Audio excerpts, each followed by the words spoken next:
जिम्मेवारी से बोल रहा हूं सिपाही जी, नोट कीजिएगा, चुनाव को भेज दीजिएगा। हर एक घंटा नहीं कीजिए रिकॉर्डिंग, कोई दिक्कत नहीं, हमको डरे नहीं लगता है, न गृह मंत्री से, न प्रधानमंत्री से, न ईडी से, न सीबीआई से, न जेल जाने से। रिकॉर्ड कीजिए और भेज दीजिएगा।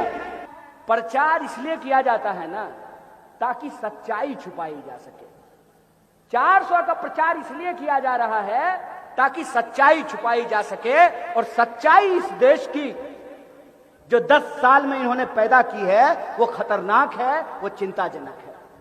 सच्चाई ये है कि इस देश में हर एक घंटा, और पूरी जिम्मेवारी से बोल रहा हूं सिपाही जी, नोट कीजिएगा, चुनाव को भेज दीजिएगा। हर एक घंटा नहीं कीजिए रिकॉर्डिंग, कोई दिक्कत नहीं, हमको डरे नहीं लगता है, न गृह मंत्री से, न प्रधानमंत्री से, न ईडी से, न सीबीआई से, न जेल जाने से। रिकॉर्ड कीजिए और भेज दीजिएगा। 10 साल में इन्होंने देश की हालत यह की है कि हर एक घंटा 2 नौजवान आत्महत्या करते हैं। अगर आप 5 बजे से इस मीटिंग की इंतजार कर रहे थे, अभी 9 बज रहा है, तो इस 4 घंटे में देश के किसी न किसी कोने में 8 नौजवानों ने आत्महत्या कर ली होगी।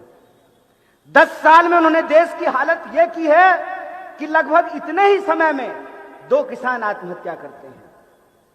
3 मिनट के भीतर इस देश में किसी न किसी महिला के साथ बलात्कार हो जाता है।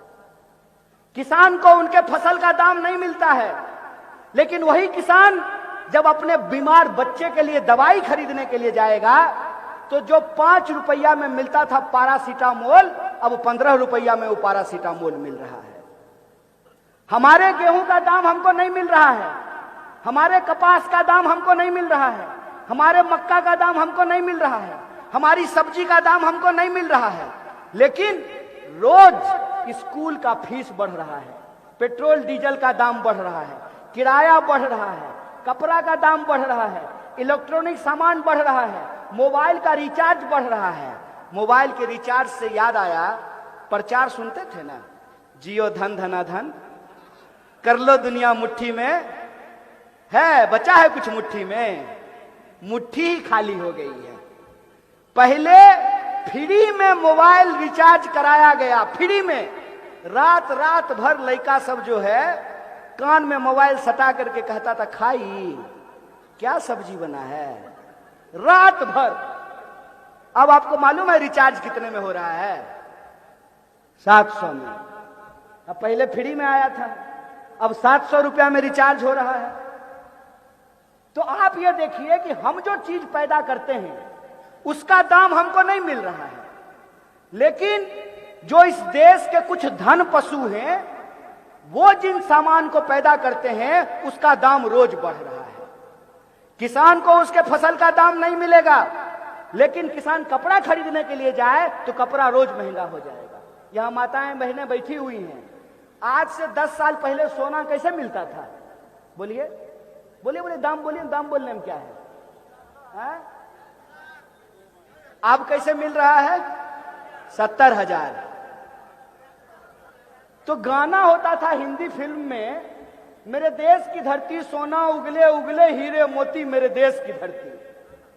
धरती इस पे जो खेती करने वाले किसान हैं उनके फसल को उनको सोना का दाम नहीं मिल रहा है, लेकिन उस किसान को जब अपनी बच्ची की शादी करनी है, उसके लिए जेवर बनाना है, तो जो सोना 35,000 रुपये तोला मिल रहा था आज 70,000 रुपये तोला मिल रहा है। बोलिए मिल रहा है कि नहीं मिल रहा है? जो गैस का सिलेंडर पहले 400 रुपए में मिलता था अब 1200 रुपए में मिल रहा है। मतलब 10 साल में महंगाई तिगुनी बढ़ गई है। महंगाई आसमान छू रही है, बेरोजगारी आसमान छू रहा है। देश में आज की तारीख में जितना बेरोजगारी है उतना बेरोजगारी इस देश के इतिहास में आज तक नहीं हुआ था। सच्चाई यह है कि आप रामटेक में रहते हैं, नागपुर में रहते हैं, मैं जानता हूं, मैं बिहार से आता हूं। बिहार से, उत्तर प्रदेश से, मध्य प्रदेश से लोग नागपुर आते हैं इंजीनियरिंग करने के लिए। कम से कम 100 से ज्यादा इंजीनियरिंग कॉलेज होगा रामटेक से लेकर के नागपुर तक। और उस इंजीनियरिंग कॉलेज में जो पढ़ने वाले बच्चे हैं, कौन है उनके माँ बाप? उनके माँ बाप खेती करते हैं, छोटा मोटा नौकरी करते हैं, छोटा मोटा दुकानदारी करते हैं।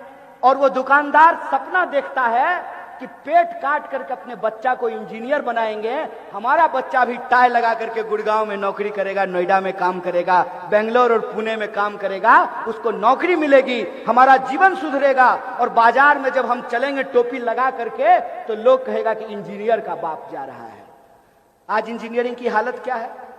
एक साल में 5.5 लाख से ज्यादा इंजीनियर इस देश में पैदा होते हैं और 1 लाख लोगों को भी नौकरी नहीं मिलती है। इंजीनियर बन करके गांव और घर में बच्चे बैठे हुए हैं और रेलवे की तैयारी कर रहे हैं।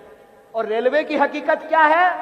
कि रेलवे की हकीकत यह है कि सेंट्रल जो गवर्नमेंट है उसके अंतर्गत 30 लाख से ज्यादा नौकरियां खाली है। 30 लाख से ज्यादा नौकरियां खाली हैं, लोगों को नौकरी नहीं दिया जा रहा है। क्यों दिया जाएगा? बाप गृह मंत्री बन गया है, बेटा बीसीसीआई का सेक्रेटरी बन गया है, हमारे आपके बच्चे को रोजगार मिले कि नहीं मिले कौन पूछ रहा है? यह बेईमानी हमारे आंख के सामने हो रही है। इसीलिए जब मैं आपके बीच में आया हूं तो मैं ये नहीं कहने आया हूं कि आपको क्या करना चाहिए, मैं ये नहीं कहने के लिए आया हूं। मुझे लगता है कि आपका दुख है और आप अपने दुख को जानते हैं। आपकी सच्चाई है और आप अपनी सच्चाई को जानते हैं। अगर आप अपनी सच्चाई को जानते हैं, आपको मालूम है कि आपके पेट में दाना है कि नहीं है, आपको मालूम है कि आपके बैंक में धन है कि नहीं है, आपको मालूम है कि आपका रोजी रोजगार चल रहा है कि नहीं चल रहा है। अगर आपको मालूम है अपनी हकीकत, तो हकीकत बुनने के नाम पे जो जुमलेबाजी और बेईमानी की जा रही है उसका बदला आप लोगों को लेना चाहिए, उसका मुकाबला आप लोगों को करना चाहिए। ये अपील मैं आपसे करने के लिए आया हूं। मुझे इस बात से कोई फर्क नहीं पड़ता है कि क्या होगा चुनाव का परिणाम, लेकिन मुझे इस बात से जरूर फर्क पड़ता है कि जो हमको अधिकार आज मिला है उस अधिकार की हमको रक्षा करना पड़ेगा। कहां से इनको इतना अहंकार आया है कि चुनाव होने से पहले ये देश को दावा कर रहे हैं कि हम तो चुनाव जीत गए हैं। इस अहंकार का बदला इस देश की जनता को इनसे लेना पड़ेगा। इस देश की जनता को यह सोचना पड़ेगा कि एक तरफ दावा भरा जा रहा है, झूठ का दावा भरा जा रहा है। क्या दावा किया जा रहा है? दावा किया जा रहा है कि हमारी देश की अर्थव्यवस्था 5 ट्रिलियन की हो गई। बजाइए ताली। देश की इकोनॉमी अगर 5 ट्रिलियन की हो गई तो यह तो खुशी की बात है, इसमें दुख की कोई बात तो है नहीं। दुख की बात तब होती है कि जिस मुंह से कहते हैं कि इस देश की इकोनॉमी 5 ट्रिलियन की हो गई है, उसी मुंह से कहते हैं कि हम 80 करोड़ लोगों को मुफ्त में 5 किलो अनाज दे रहे हैं। समझे खेल? खेल समझे कि अगर 5 ट्रिलियन की इकोनॉमी बन गई है तो वो 80 करोड़ लोग कौन है जो 5 किलो अनाज लेने के लिए मुफ्त में लाइन में लगे हुए हैं? इसका मतलब यह है कि धन बढ़ा है, धन पशुओं का, संपत्ति बढ़ी है प्रधानमंत्री के 2-4 दोस्तों का, रोजगार मिला है गृह मंत्री के बेटा को, और भ्रष्टाचार के नाम पे कार्रवाई किस पे हुई है? भ्रष्टाचार के नाम पे कार्रवाई उसी की हुई है जो मोदी जी को जादू का झप्पी नहीं दिया है। जो मोदी जी को जादू का झप्पी दे देता है उस पर कोई कार्रवाई नहीं होती है। मोदी जी ने मामला बिल्कुल साफ कर दिया है, आमने सामने 2 ही ऑप्शन है, या तो जेल जाओ या भाजपा में आओ। समझे? तो परवेज साहब जो हैं वो अगर भाजपा में गए हैं ना तो इसलिए गए हैं कि उम्मीद लगाए बैठे हैं कि कहीं जनता 400 के झांसे में आ जाए, रामटेक की जनता को अगर एक बार और ठग लिया जाए तो जेल जाने की बजाय पार्लियामेंट पहुंच जाएंगे। ये मुंगेरी लाल के हसीन सपने हैं। नहीं तो जेल का दरवाजा खुला हुआ है। अब यहीं पे आम लोगों को यह सोचने की जरूरत है, यह विचार करने की जरूरत है। बीजेपी का एक कार्यकर्ता मेरे पास आया और बड़ा जोर जोर से बोल रहा था। हम बोले सुनो, जरा संभल करके बोलो। कल को बीजेपी अगर ज्वाइन कर लिए ना तो मौसा मौसा कह करके हाथ जोड़ना पड़ेगा। बेचारा भाजपा का कार्यकर्ता तो अलग पैसों हमारे चैनल के साथ जुड़ने के लिए सब्सक्राइब करें और बेल नोटिफिकेशन दबाना ना भूलें।